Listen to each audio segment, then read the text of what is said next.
Bentuk komputer saat itu sangat besar, harganya mahal, dan penggunaannya pun cukup sulit karena harus menggunakan bahan mesin atau mengetik perintah melalui keyboard.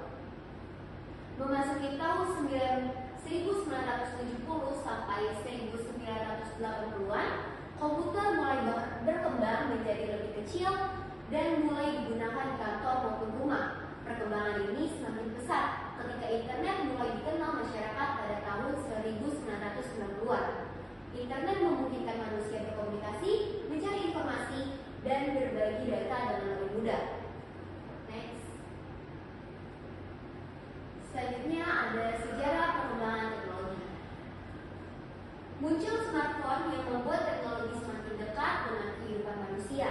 Kini, hampir semua aktivitas seperti belajar, bekerja, berbelanja, memesan makanan, hingga melakukan pembayaran dapat dilakukan melalui perangkat digital.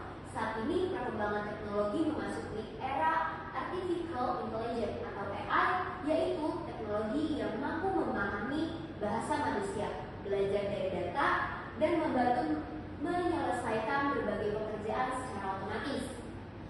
Next. Selanjutnya ada sejarah interaksi manusia dan komputer atau IMK. IMK mengalami perkembangan yang panjang. Pada awal kemunculannya, komputer hanya dapat digunakan oleh orang yang memahami bahasa pemrograman karena semua perintah harus diketik secara manual. Seiring berkembangnya teknologi, para ilmuwan mulai berpikir bahwa komputer seharusnya dapat digunakan oleh semua orang, bukan hanya ahli komputer. Dari sinilah muncul konsep Human Computer Interaction atau HCI atau interaksi manusia dan komputer, yaitu ilmu yang mempelajari bagaimana membuat komputer menjadi lebih mudah digunakan. Fokus IMK bukan hanya membuat komputer bekerja dengan baik, tetapi juga memastikan pengguna merasa nyaman, mudah memahami sistem, serta dapat menyelesaikan pekerjaannya dengan cepat. Next. Selanjutnya itu ada sejarah GUI. Sebelum adanya GUI, komputer menggunakan Command Line Interface atau CLI. Pada sistem ini, pengguna harus mengetik berbagai perintah menggunakan keyboard. Cara tersebut cukup sulit karena pengguna harus menghafal banyak komen.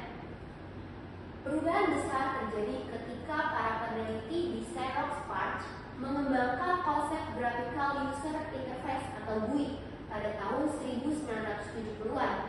GUI kemudian dipopulerkan melalui komputer Apple Macintosh dan selanjutnya digunakan oleh Microsoft Windows. GUI memperkenalkan berbagai elemen visual seperti ikon, tombol, menu, folder, jendela atau window, dan yang terakhir ada pointer mouse. Next. Sejarah mouse. Mouse pertama kali dikembangkan oleh Douglas Engelbart pada tahun 1964 sebagai alat bantu untuk mengendalikan kursor di layar komputer. Sebelumnya, pengguna hanya mengandalkan keyboard. Kehadiran mouse ini memberikan cara baru dalam berinteraksi dengan komputer karena pengguna cukup menggerakkan mouse untuk memilih menu, membuka folder, atau menjalankan aplikasi. Pada tahun 1980-an, mouse mulai digunakan secara luas bersamaan dengan berkembangnya GUI.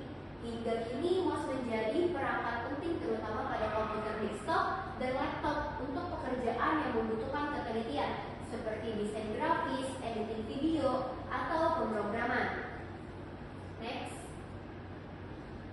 Selanjutnya itu ada era touchscreen. Perkembangan berikutnya adalah teknologi touchscreen atau layar sentuh. Teknologi ini memungkinkan pengguna mengoperasikan perangkat secara langsung menggunakan jari tanpa memerlukan mouse atau keyboard. Touchscreen mulai berkembang pesat ketika smartphone modern diperkenalkan. Pengguna cukup menyentuh layar untuk membuka aplikasi, mengetik pesan, memperbesar gambar, atau berpindah halaman. Next. Selanjutnya ada sejarah AI.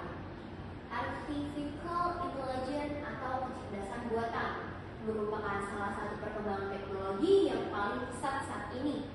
Konsep AI sebenarnya sudah diperkenalkan pada tahun 1950-an dalam sebuah konferensi di Amerika Serikat. Saat itu para ilmuwan mulai meneliti bagaimana membuat komputer dapat meniru cara berpikir manusia. Pada awal perkembangannya, kemampuan AI masih sangat terbatas karena komputer belum memiliki kemampuan pemrosesan yang tinggi. Namun dengan berkembangnya internet, big data, dan komputasi yang semakin cepat, AI mengalami kemajuan yang sangat besar. Next.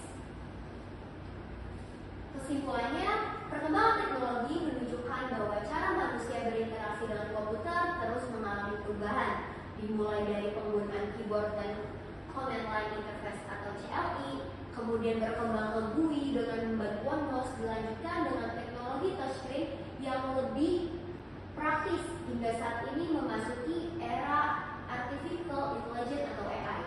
Semua perkembangan tersebut memiliki tujuan yang sama, yaitu menciptakan sistem yang lebih mudah dipahami, lebih nyaman digunakan, lebih efisien, serta mampu membantu manusia dalam menyelesaikan berbagai aktivitas sehari-hari. Pengetahuan mengenai evolusi ini penting dalam mata kuliah interaksi manusia dan komputer karena menjadi dasar dalam merancang aplikasi yang berpusat pada kebutuhan pengguna. Next. Oke. Selanjutnya saya akan menjelaskan materi utama dari seminar ini, yaitu evolusi interaksi manusia dan komputer dari MOS hingga kecerdasan buatan. Next. Saat ini, teknologi sudah menjadi bagian dari kehidupan sehari-hari. Hampir semua aktivitas seperti belajar, berbelanja, bekerja, hingga berkomunikasi dilakukan dengan bantuan perangkat digital. Seiring berkembangnya teknologi, cara manusia menggunakan komputer juga mengalami perubahan. Dulu, komputer hanya bisa dioperasikan dengan mengetik perintah melalui keyboard. Setelah itu muncul mouse yang membuat penggunaan komputer menjadi lebih mudah. Kemudian berkembang lagi menjadi layar sentuh pada smartphone. Perintah suara melalui asisten virtual, hingga sekarang hadir teknologi artificial intelligence yang memungkinkan manusia berinteraksi dengan komputer menggunakan bahasa sehari-hari. Jadi, seiring berkembangnya teknologi, kita ini sudah ada di era smartphone dan juga AI, teman-teman. Nah, dari smartphone ini kita bisa memudahkan semuanya. Yang dulunya tuh kita ingin berkabar dengan orang yang entah itu di luar negeri, luar pulau atau luar kota, kita menggunakan surat. Tapi dengan adanya smartphone ini, kita bisa mengirim pesan hanya melalui aplikasi saja. Lanjut. Perubahan ini menunjukkan bahwa teknologi terus berkembang untuk memberikan pengalaman yang lebih mudah, nyaman, efisien bagi penggunanya. Next. Pengertian dari IMK. IMK itu interaksi manusia dan komputer atau IMK.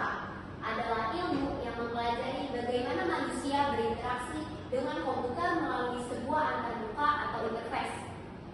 Dalam hal ini, yang menjadi fokus bukan hanya bagaimana komputer bekerja, tetapi juga bagaimana pengguna dapat menggunakan sistem tersebut dengan mudah dan nyaman. Jadi, sebuah aplikasi tidak hanya harus memiliki fitur yang lengkap, tetapi juga harus memiliki tampilan yang sederhana dan mudah dipahami. Misalnya, seperti WhatsApp, Gojek, atau mobile banking. Hampir semua orang bisa langsung menggunakannya tanpa harus membaca panduan terlebih dahulu. Hal tersebut merupakan salah satu contoh penerapan konsep IMK dalam kehidupan sehari-hari.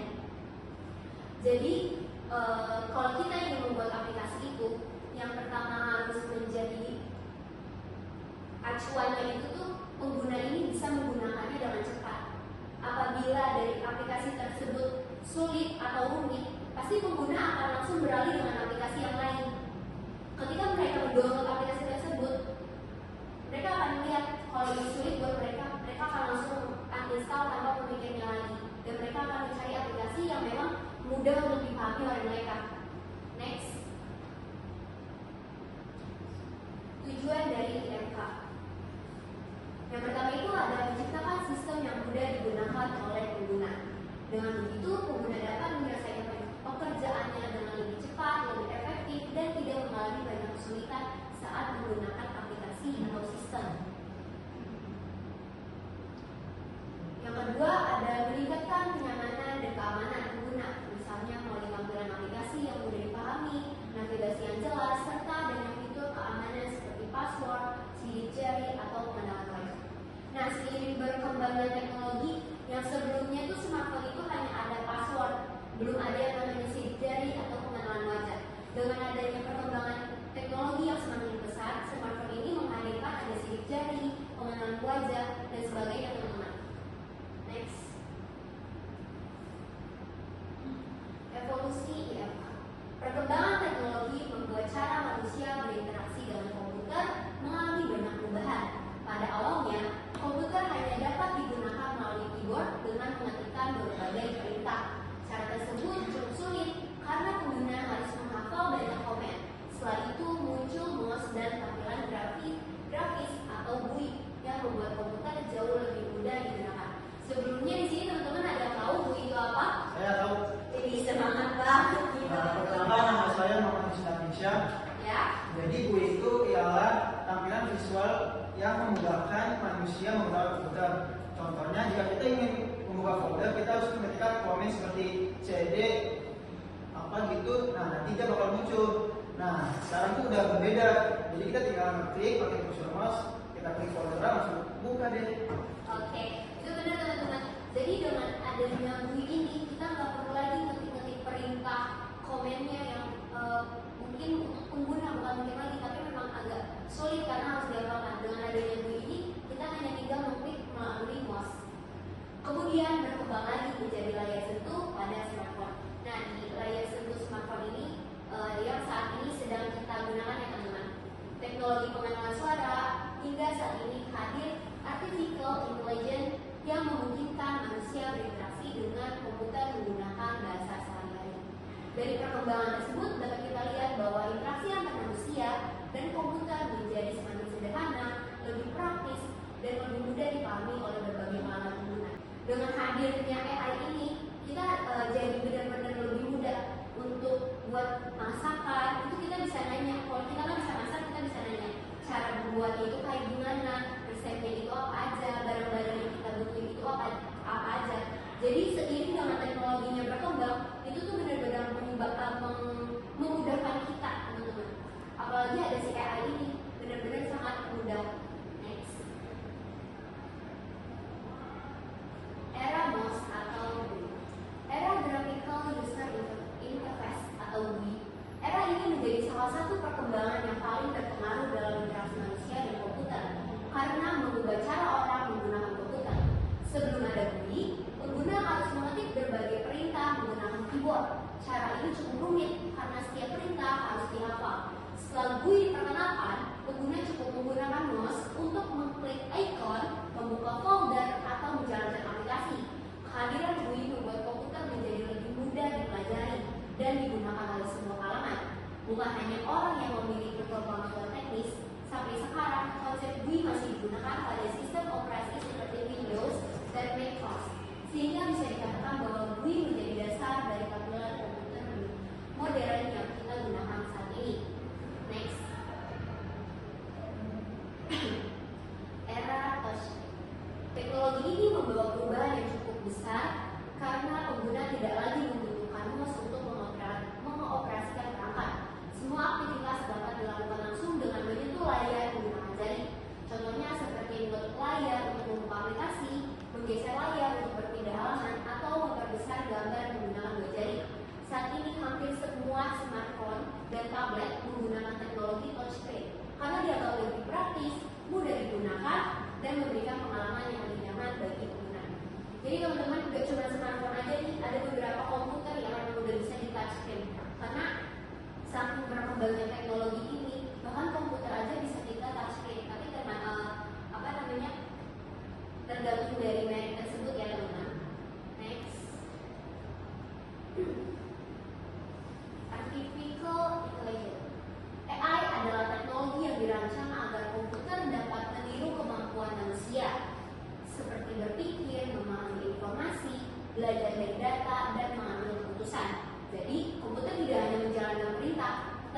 juga bisa memahami apa yang dimaksud oleh penggunanya.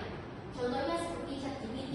Nah, dari ChatGPT ini pasti banyak dari teman-teman juga menggunakan ChatGPT, karena ChatGPT ini emang selain kita memudahkan kita untuk mempelajari apa yang ingin kita cari, dari tampilannya itu juga memudahkan kita karena sederhana dan gampang untuk kita pahami, yang bisa membantu menjawab pertanyaan, membuat ringkasan materi, atau mencari ide. Jadi kalau kita, misalnya kita dapat PPT, terus kita bingung mau meringkas yang lain gimana, kita tinggal masukin PPT tersebut ke ChatGPT, nanti ChatGPT bisa meringkas. Karena AI memang udah sangat pintar, bahkan tapi teman-teman harus ingat, AI memang pintar, tapi kita sebagai pengguna harus jauh lebih pintar dari AI tersebut. Ada juga Gemini. Nah, biasanya ini Gemini kalau yang punya HP ini Samsung, teman-teman. Kalau di HP Samsung, biasanya Gemini. Ini HP-nya Samsung ya, teman-teman. Boleh tahu Samsung A berapa?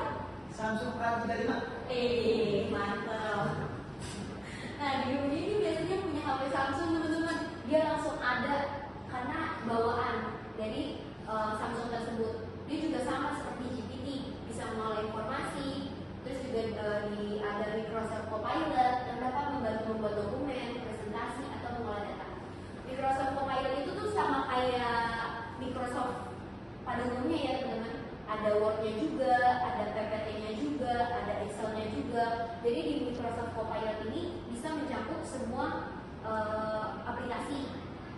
Next. Segitu saja penjelasan dari saya. Kurang lebihnya mohon maaf. Apakah ada yang ingin ditanyakan?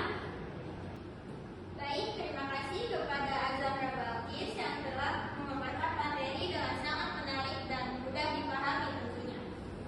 Semoga materi yang telah disampaikan dapat menambah wawasan kita mengenai perkembangan interaksi manusia dan komputer, khususnya bagaimana teknologi terus berkembang untuk mempermudah kehidupan manusia. Selanjutnya kita akan memasuki sesi tanya jawab. Bagi teman-teman yang ingin bertanya atau memberikan pendapat terkait materi yang telah disampaikan, dipersilakan. Agar sesi diskusi berjalan dengan baik, setiap penanya dipersilakan untuk menyebutkan nama terlebih dahulu serta langsung menyampaikan pertanyaannya. Baik, apakah teman-teman ada yang ingin bertanya? Udah Kak, mau tanya. Oke, silakan berdiri dan perkenalkan nama yang terlebih dahulu ya. Perkenalkan, nama saya Yuliana Eseng, saya dari jurusan Sistem Informasi. Saya kan mau tanya berkaitan sama GUI. Tadi kakak menjelaskan kalau GUI itu membuat komputer lebih mudah digunakan ya. Itu kenapa bisa seperti itu ya kak? Kenapa komputer lebih mudah digunakan? Kenapa seperti itu?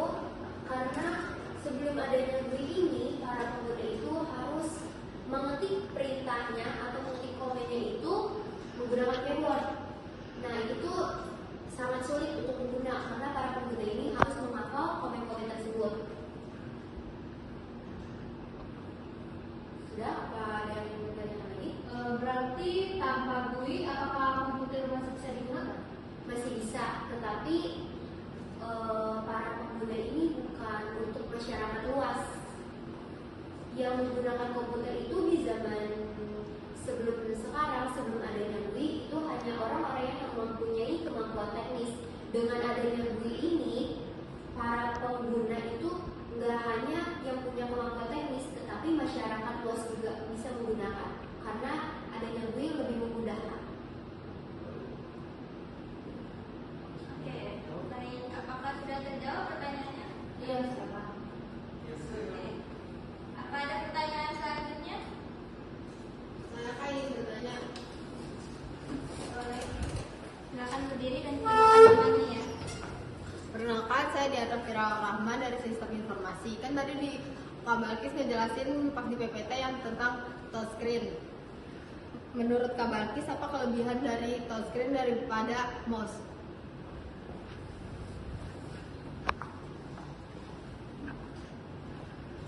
Perbedaan dari touchscreen dan mouse itu yang lebih untuk kelebihan touchscreen ini lebih praktis karena penggunaan itu bisa langsung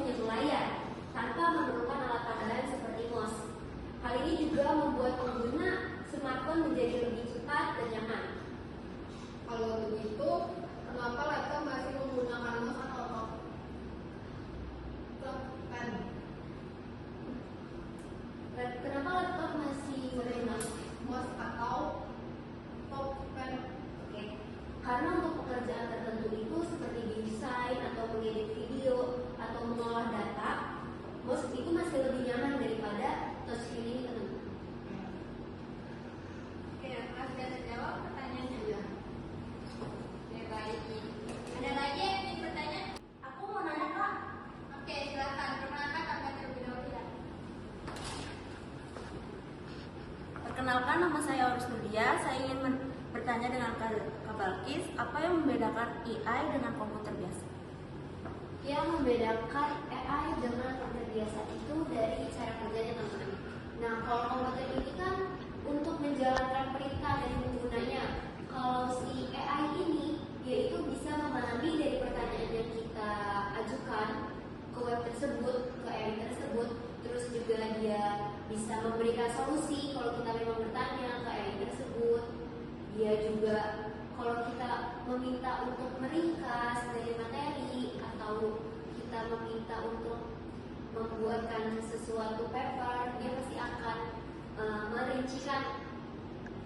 merincikan dari apa yang kita minta. Gitu. Jadi yang membedakan itu cara kerjanya.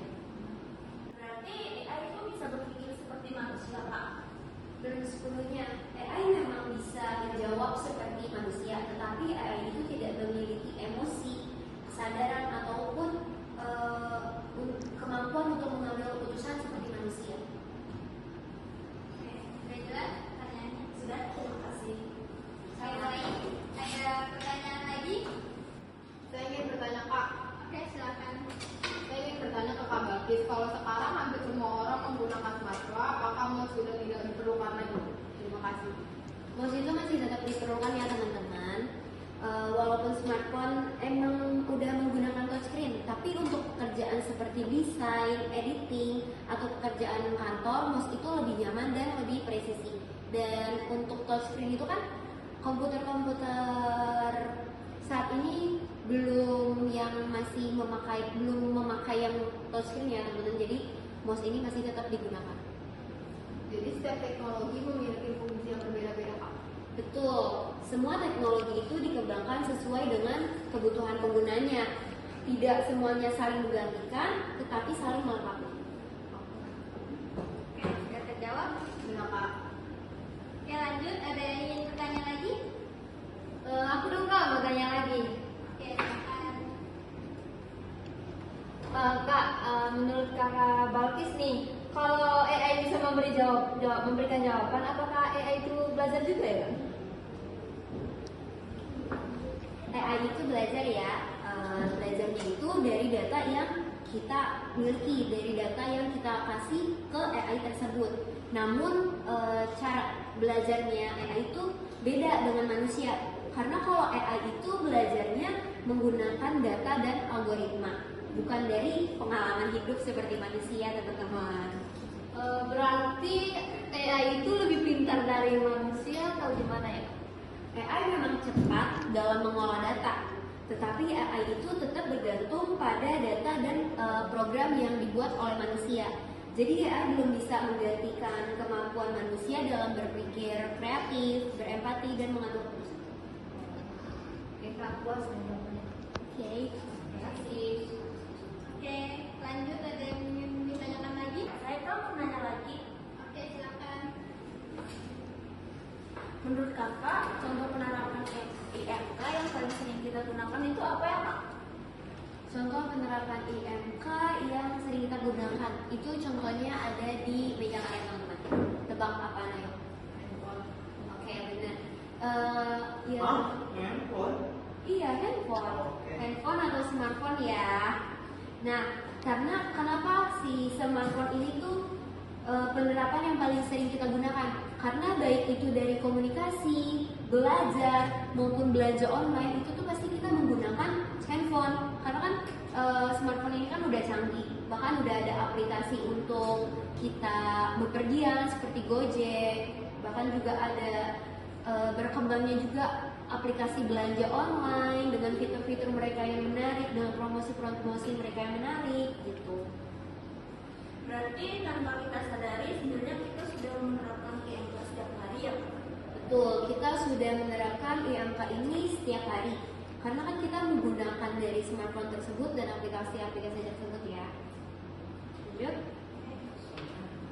Sudah jelas? Sudah? Oke. Oke, lanjut. Apakah ada yang mau ditanya lagi? Saya Kak mau bertanya. Oke, silakan. Sekarang ini kan banyak mahasiswa yang menggunakan AI seperti ChatGPT. menurut Kak Balkis ini apakah itu diperbolehkan? Kalau menurut saya itu diperbolehkan ya teman-teman, selama penggunaan AI ini itu untuk belajar, untuk mencari referensi, untuk mencari materi, atau juga untuk membuat kerangka tugas gitu. Oke. Kalau semua tugas dibuat oleh AI bagaimana? Kalau seluruhnya dikerjakan oleh AI tanpa kita pahami seperti yang tadi sudah saya jelaskan, itu maksudnya itu ke dampak negatif. Karena kan dari AI kita meminta untuk materi tersebut, kita harus memahami dari materi yang AI berikan juga teman-teman. Itu pastinya kurang baik kalau misalkan kita nyari di AI tapi kita nggak memahami sama yang AI berikan gitu. Lanjut. Oke. Sudah jelas? Ya, sudah. Ya lanjut. Ada yang lagi yang ingin bertanya? Saya ada mau nanya, Ya silakan. menurut Kak Balkis, apa sih dampak positif AI yang paling terasa saat ini? Dampak positifnya yang paling terasa itu mencari informasi, terus juga membantu pekerjaan tugas saya juga karena saya juga kan beberapa kali saya juga menggunakan AI ini sebagai ajudan saya gitu loh teman-teman. Tapi saya juga tidak langsung hanya meminta dari AI tersebut, tapi saya juga memahami apa yang diberikan oleh AI yang berkaitan dengan materi saya. Berarti apa sih dampak negatif dari penggunaan AI yang harus kita waspadai?